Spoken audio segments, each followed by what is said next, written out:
can hear and see the Canadian geese flying overhead. Kind of hard to spot, but they're there.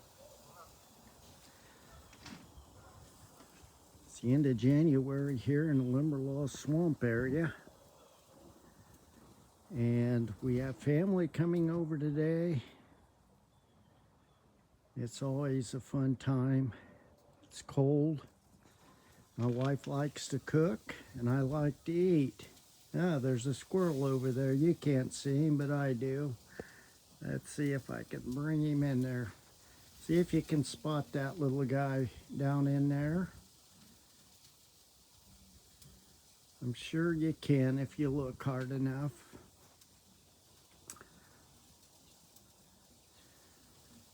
What I was saying is my wife likes to cook and she uses our Weber grill all winter long.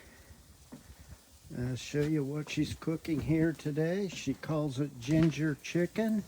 Usually turns out pretty good. The family all likes it. And it doesn't take long to cook. Weber's been a good grill for us.